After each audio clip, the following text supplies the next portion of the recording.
Welcome to the Forging Honor podcast. I'm Jonathan George. And I'm Benjamin Jones. Here at Forging Honor, we explore what it means to live as Christian men. Along the way, we'll be doing challenges, building habits and character through action.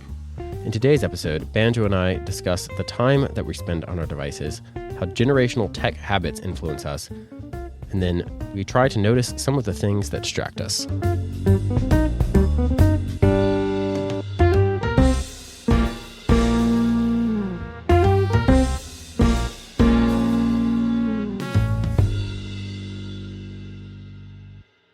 All right, it is challenge check-in time. As a reminder, challenges last for 6 weeks. That's a total of 42 days. They are simple daily tasks to grow us as Christian men.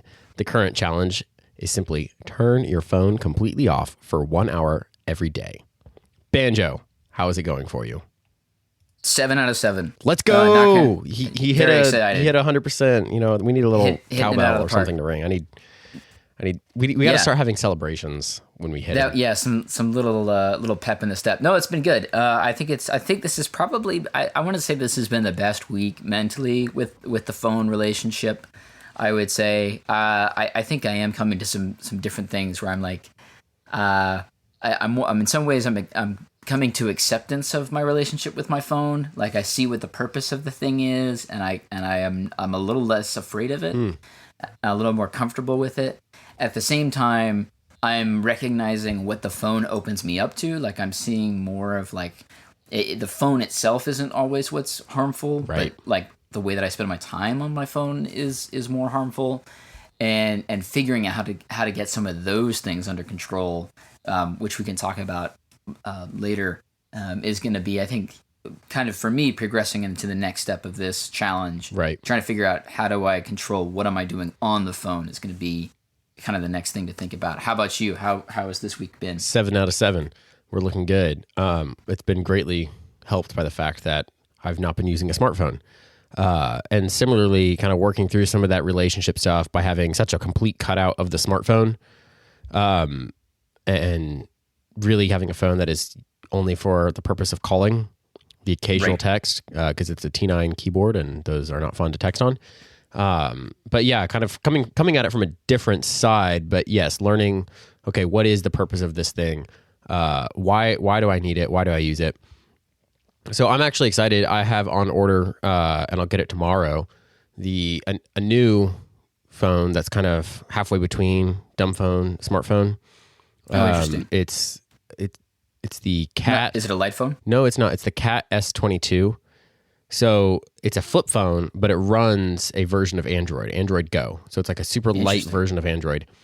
And the reason I went for that, one, it's $60 instead of $200 for the light phone.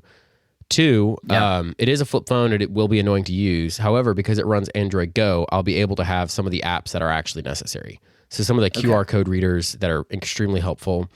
It does have a very small screen. So like if I need to read a menu somewhere, or scan in for a ticket or something.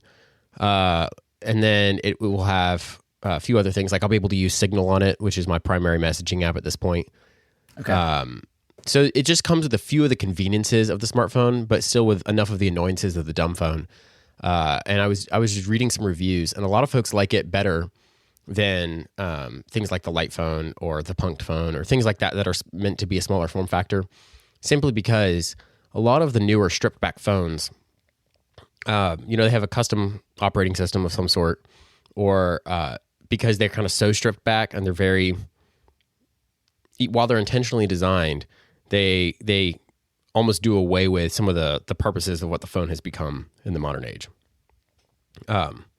So I'm excited. It's one of those things that, like, I could theoretically load a social media app on there, but the annoyance of using it, people just say like it's so annoying to use Twitter or something, like it's just not even worth doing. Yeah. Right. But if you have you don't have that temptation in that direction. But if you have to open a link to sign in somewhere or use an authenticator app because you're logging in for work or something, you have that option. So I'm excited. I get that tomorrow. I get to set it up. It's the most excited I've been about getting a new piece of tech in a long time.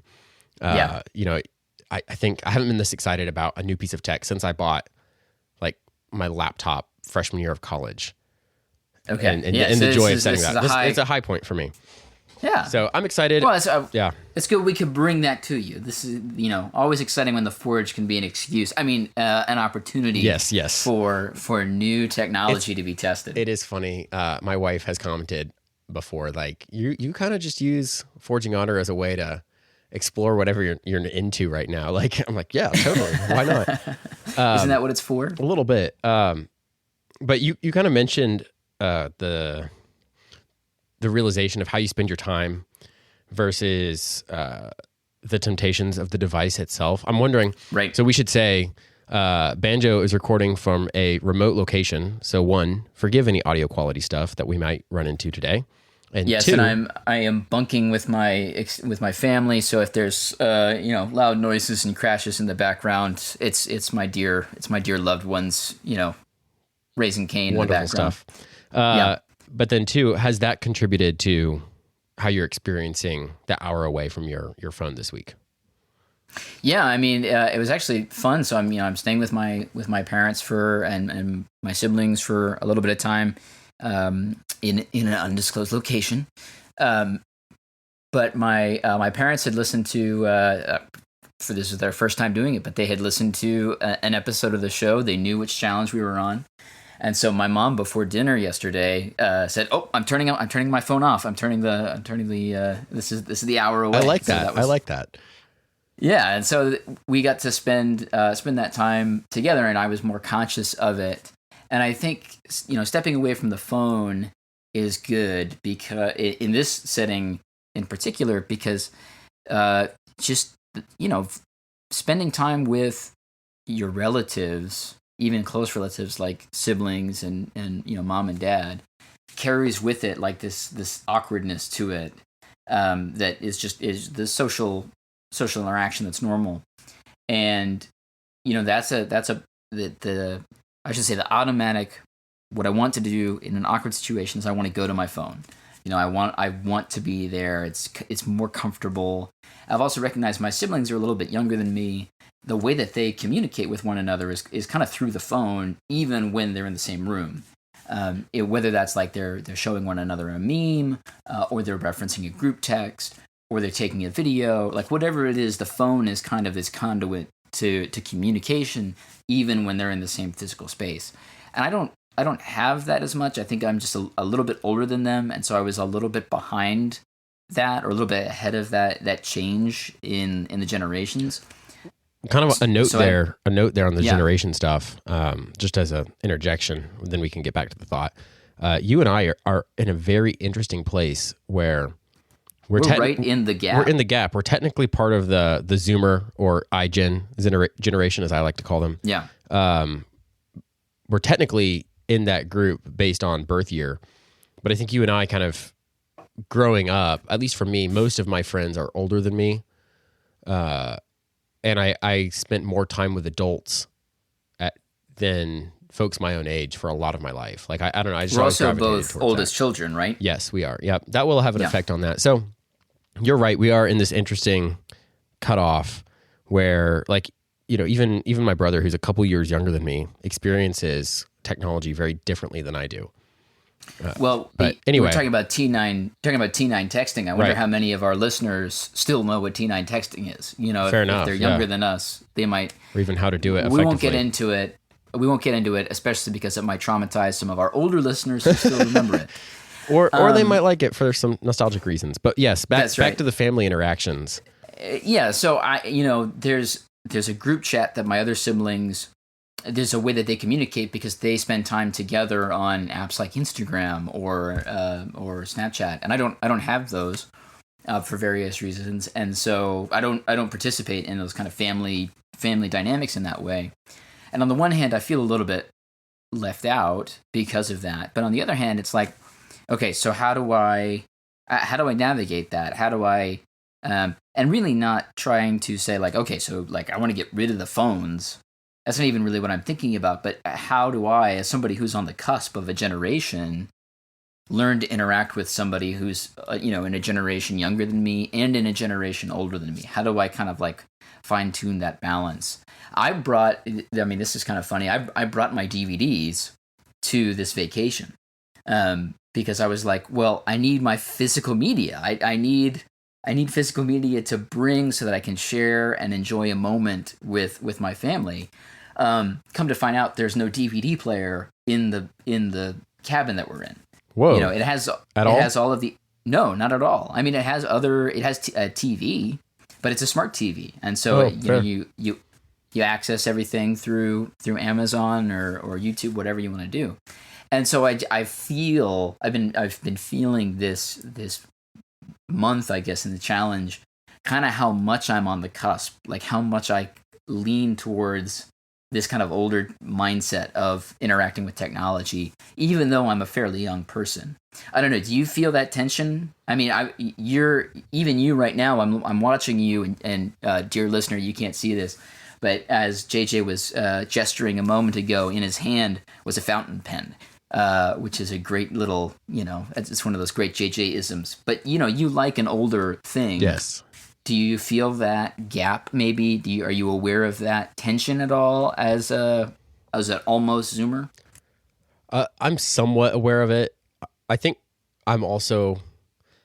It's a little bit less of the tension of kind of my own generation and more the tension of just the things I appreciate. And I think a lot of that just has to do with, I was raised to appreciate certain things. So even if I am in the younger generation, and even if I have, I have group chats I'm in, and I do enjoy some of that online interaction.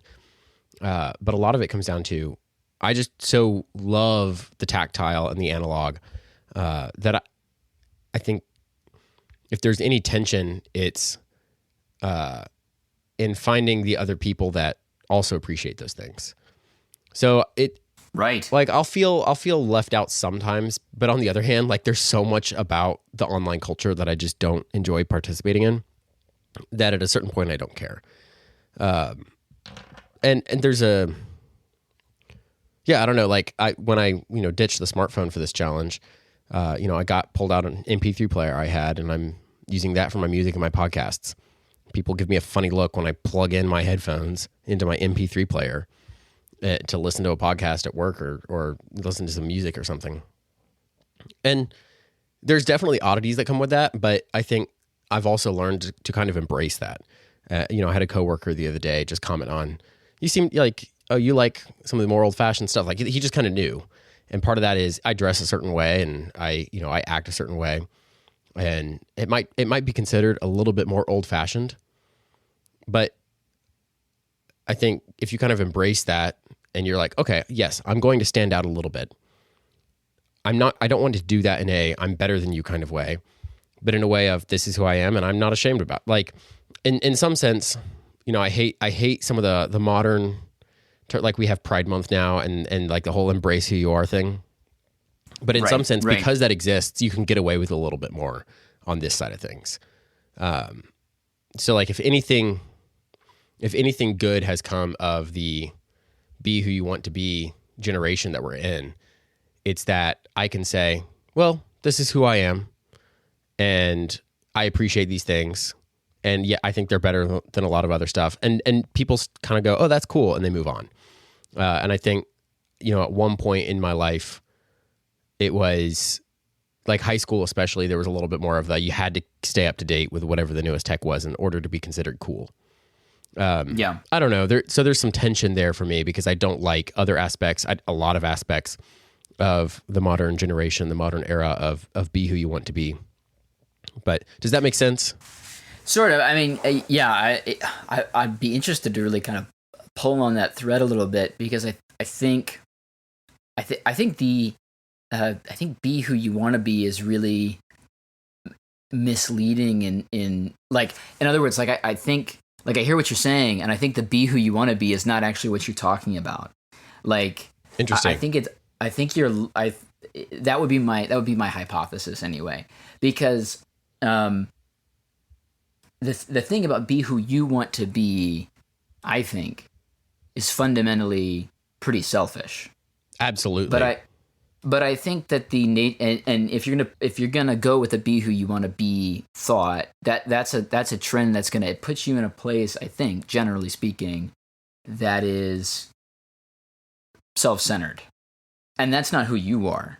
That's You fair. know, That's fair. So if I look at what you're, if I look at that, I'm like, no, I don't think that's who you are, because I don't think I don't think it's actually that you are like, I'm going to be who I want to be, but I think it's actually that you see those things, those that are analog and that are old fashioned, and you are secure in the fact that this is helping you in your identity in Christ. Yes. Specifically, probably in the way that it's like, I think if you are more thoughtful about the technology that you use and how you use it, you're actually more thoughtful about how that technology affects the people around you. And so you're actually less self-centered and you're more others focused. Right. And I think that's really the difference between like in high school where you're like, oh my gosh, you don't have an MP3 player. Oh my gosh, you don't have, an iPhone. The new iPod 12. Back when iPods were a thing. The iPod Touch, whatever it is. Oh man, Shuffle, I wanted one of those Nano. so badly. Everyone I knew had one. So fancy. But I think if we can shift out of like, I need this phone, I need this tech, because I need it. And I think if we instead slow down and say, well, like, how does the tech I have serve those around me? I think that's probably where we really want to be with these things. Because that makes sense. I agree. I think all I'm saying is there's a little bit more license to do that now. Sure. And like if I go to work and this is the tech I've chosen to use, I think there would be a sense of if my coworkers knocked me for that, it'd be hypocritical. Right. And I think they're kind of aware of that. Yeah. And it kind of gives me the license. I don't know. I do want to be careful about it because you're right. It's not me being who I want to be, but it's me trying to seek a better life as I see that allows me to glorify God better. And in that, care for others better, care for my family better, care for those around me better. But in a brief moment of, well, I'm sorry, I have a dumb phone. I can't do that. Oh, I can't open that link you sent me because I have a dumb phone. You don't have time to explain all that. Right.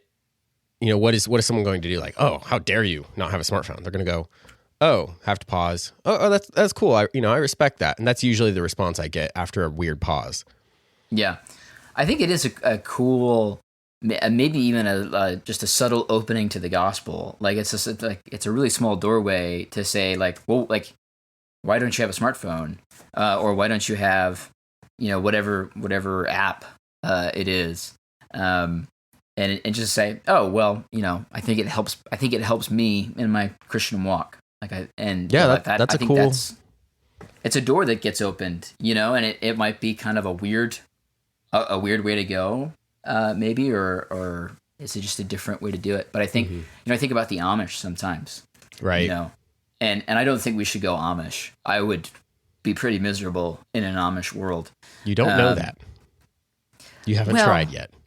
I haven't tried, but I wouldn't have movies.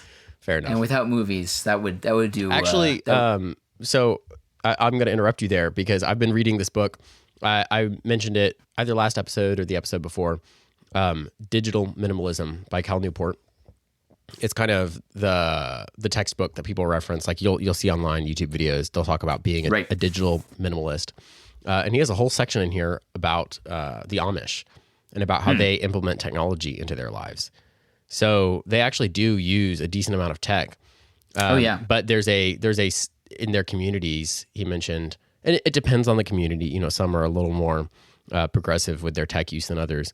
But they often have like a central place in the community that's like the phone barn or whatever, phone shed. Right. And that's where people go to use a phone. We need to go back to the payphone. Well, and that's kind of what this is. And so they'll actually have someone, if someone goes, oh, here's a piece of technology that I think would benefit our community. Yeah. They'll kind of designate, all right, this one person's going to test it. The rest of us are going to kind of observe and see what happens and then decide, is this worth bringing into the community? And so they do that in very limited ways.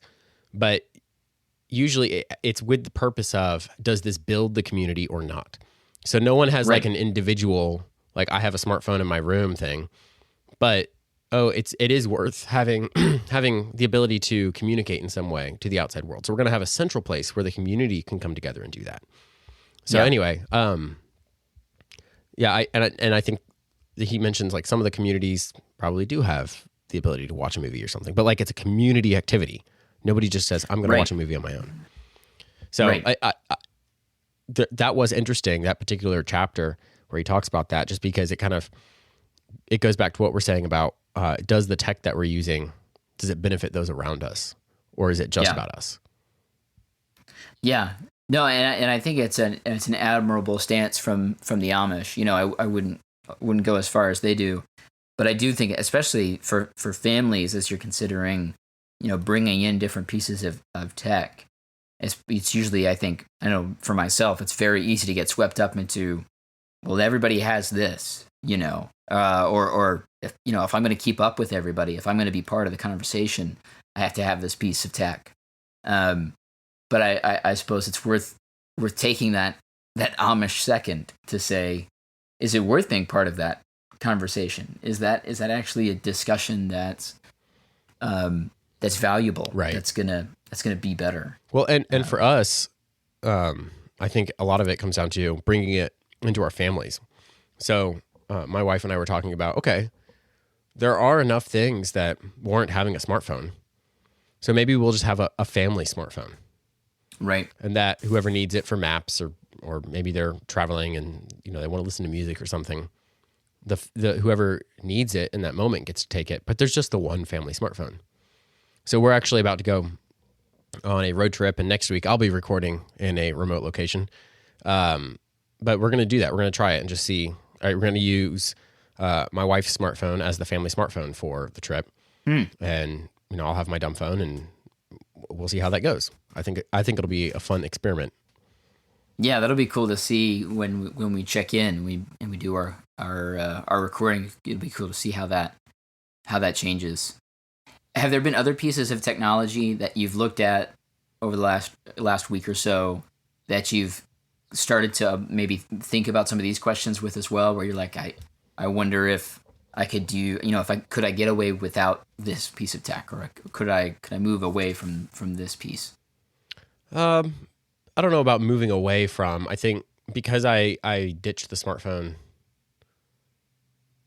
so early on in this challenge, you know, John McCollum very much inspired me. Yeah. It's more been re-implementing certain things and figuring out how can I re-implement some stuff. So like we got a little point and shoot camera, and nice. We're trying that out.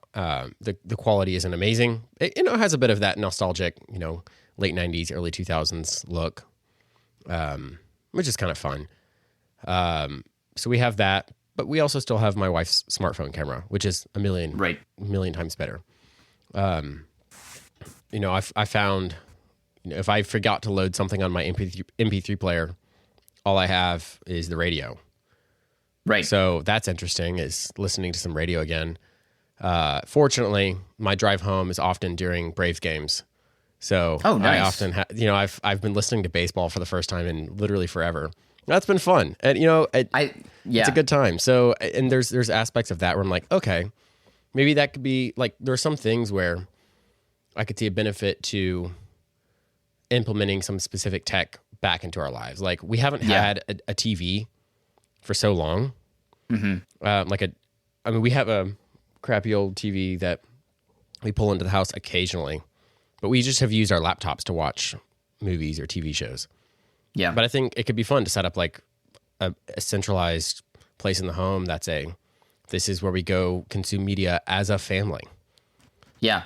So yeah, and to make that as a family activity. My brothers and I growing up, as we were falling asleep, we would have the Pirates game on, and we would fall asleep to the Pirates game on the radio. Baseball is a sport. It's beautifully designed for radio. Just the storytelling. It really of it is. All. And the fact that in 3 seconds you can know exactly what's going on. Like you can tune in at any point in the game, and the announcer will give you the exact rundown, and you'll know. I don't know if this is true or not, and I might be messing the story up, and this is a digression. but I think it's very funny. Ronald Reagan, if I'm remembering the story correctly, Ronald Reagan for a while was a sports announcer for radio, and he was at a particular location, and there was a ticker tape machine he was sitting in an office, and a ticker tape machine would come in, and for baseball games, the box score would come through, and they would pipe in sounds like like baseball bats, and they would pipe in like a crowd roaring and stuff like that. And it was all recorded, and he would just narrate what was coming across on the ticker tape. And so one time he's doing this, he's recording on the ticker tape, and the machine stops, and nothing is coming in across. So he doesn't know. It's like for 20 minutes, there's like nothing happens. And so he just has to come up with something. And so he just starts in his imagination, it's foul ball after foul ball after foul ball, and he just keeps telling the audience listening at home, well, that's another foul ball coming in across the plate, and he just kept it going for 20 minutes, something like that. Yeah, until the machine started working again. But so anyway, I like that idea of bringing the TV back. I think there really is something to having like almost like a digital campfire for the family, in some sense. Like for growing up for me. My family watched a lot of TV. We watched a lot of different shows, and we really built a shared vocabulary through some of these shows that we watched, and that was really helpful because it gave us a way of relating to one another. It gave us a way of communicating, and it helped us to kind of like make sense of our experience in a way that really knitted us together well as a family. On the flip side, it makes conversation with people I don't know sometimes difficult because I just assume that everyone has as much reference to 80s and 90s television that I do. Right. And they don't. And so sometimes people will just kind of stare at me funny when I quote Seinfeld. So there's a question. Are we just being nostalgic for a previous era, or are we actually considering these things carefully? I think it's a good question. I think there's enough evidence from folks around the internet, around academia, around the world, really, that have picked up on there's a general problem. There's a general trend that certain things are increasing. Whether it's depression, whether it's anxiety, whether it's suicide rates among teens, whatever it is. There's an increased negative. Well, I'll just end it at negative. There's an increased negative in the world, polarization in the political world, and I think there's enough traces of correlation. They're not necessarily causation to tie back to our information podcast with Ben Schoons. Not necessarily enough causation, but there's certainly enough correlation to suggest that this new technology of the iPhone and our kind of unlimited access to the internet has been really dangerous. I think I just rewatched the movie The Social Network, which I think is a great movie. Many would say, and I would probably be among them, that it's one of the most important movies of the 21st century. So if you haven't seen it, it's worth checking out. And it's all about the invention of Facebook, and it's not a it shouldn't be viewed as a documentary. It's not a historical document of how Facebook was founded. But I think it works extremely well as a cautionary parable of what it's like to live in the digital age. And I think it especially depicts really what's most dangerous about the internet age, which is that social media is built on comparison. The way that it's designed is always to have you comparing yourself to somebody else. And it's in really implicit ways. It's not even explicit.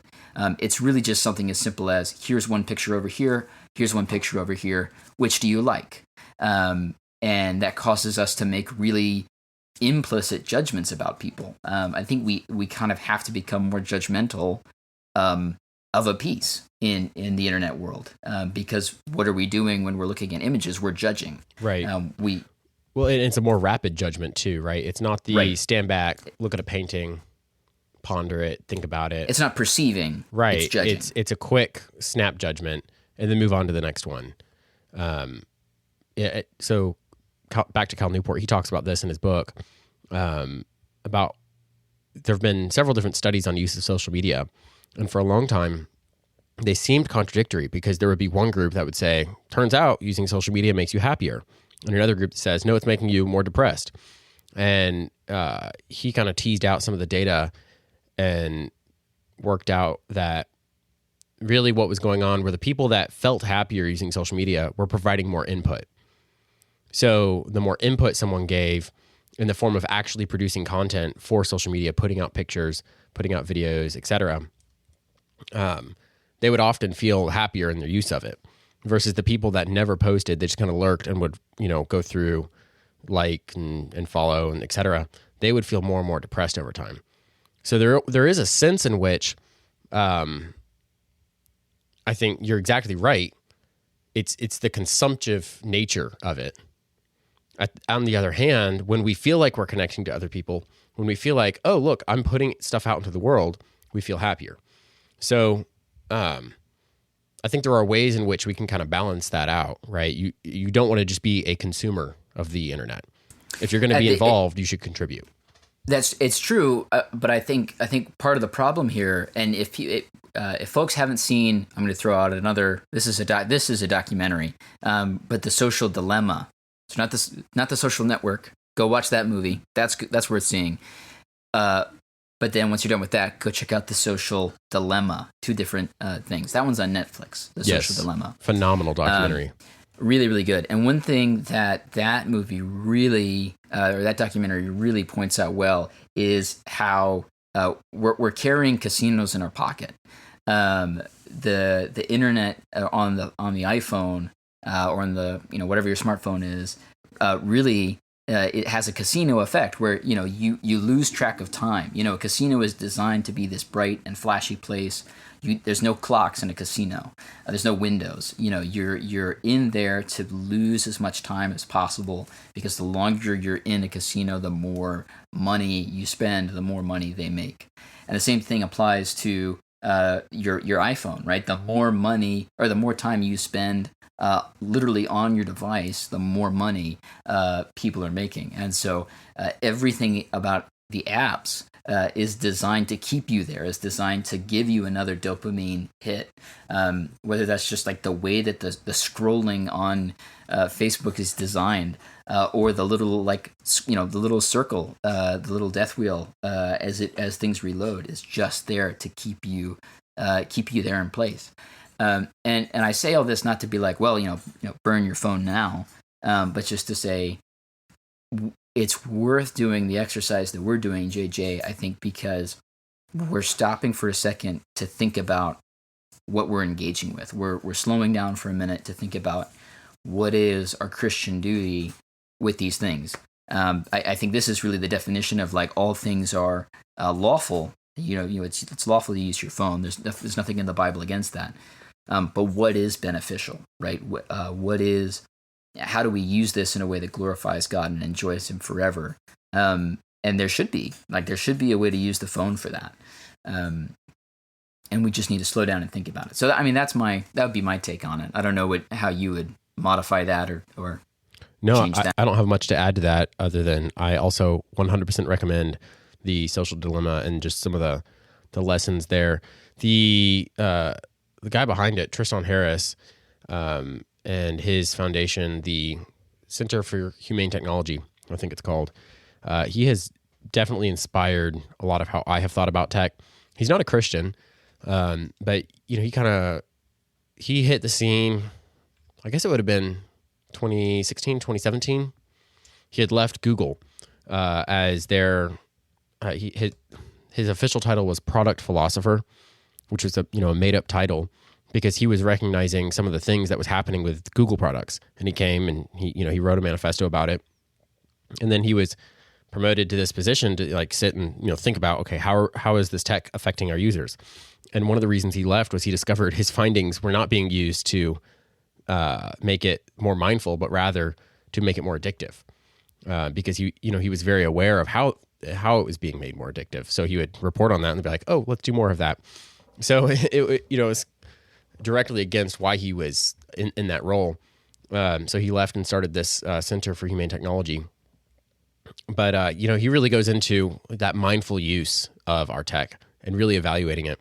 And he does it purely from a perspective. Again, he's not a Christian. He's doing it purely from a perspective of the self and a perspective of what's good for you in your own pursuits. But I think we as Christians can take that and utilize that, kind of twist it into, okay, what's good for our pursuit of God? What's good for our pursuit of our families and of our spouses, those around us? I think kind of goes back to what we were talking about earlier in this conversation.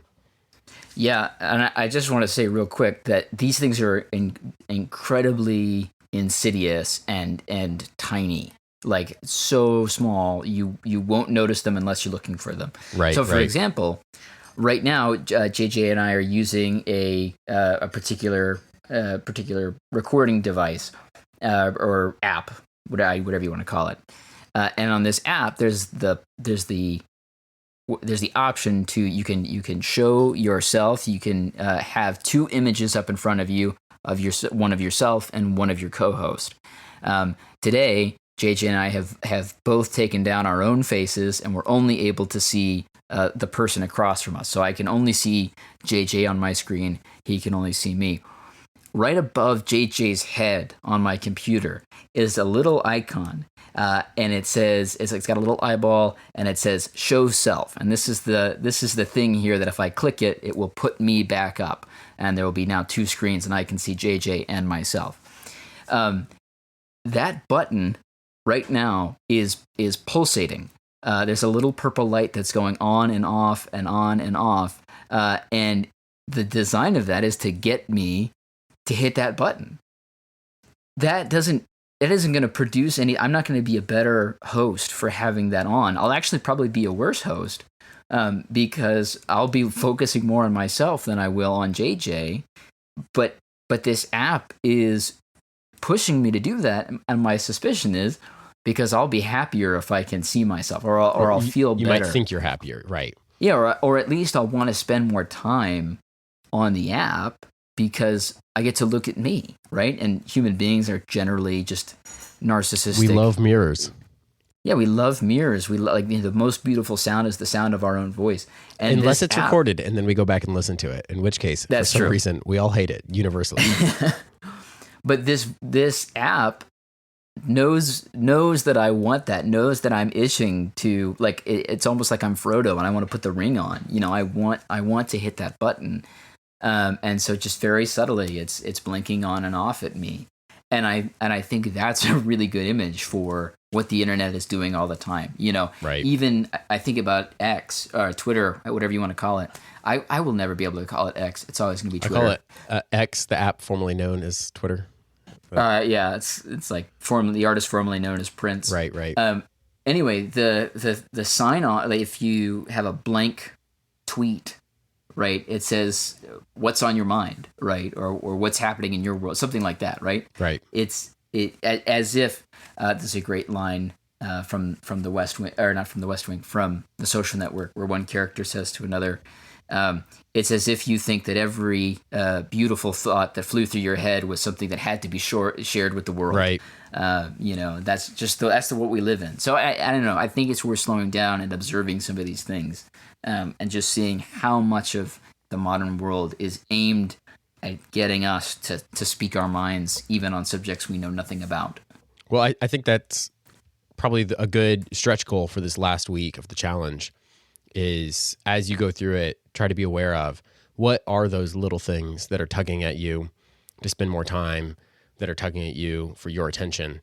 And maybe jot down some notes of those if you still have a honor journal going. I think it'll be interesting to see the results of that next week. Yeah, and just to close the loop on that, and maybe to think about what Paul tells us to do about whatever is good, whatever is honorable, whatever is noble, whatever is truthful. To think on these things, and maybe just to think about are we doing that in our internet time, and is the internet pulling us into thinking about what is good and true and beautiful. Also, I don't think that has to be always what's happy or what makes us feel good. Right. I think seeing things that are sad and overwhelming can actually be extremely beautiful, if painful. So anyway, just to think about those things that we're taking in.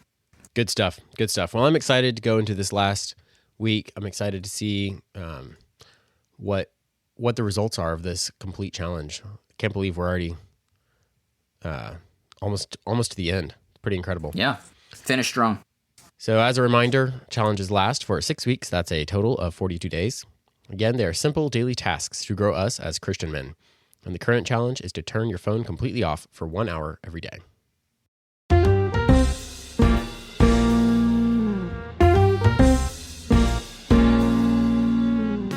This has been the Forging Honor podcast. Music and production is by Elliot George. For more information about what we do or to learn how to get involved, visit our website at forginghonor.com. There you'll find information about our community, the Forge, and how to join other young men seeking to glorify God in thought, word, and deed.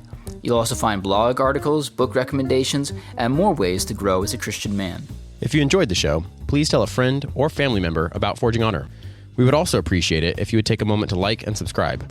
And if you're on Apple Podcasts, a rating and review only takes a moment, and it goes a long way towards growing the Forging Honor community. Thanks for taking the time with us today. We hope you'll take up the work alongside us and join us in the task of Forging Honor. We'll see you next time.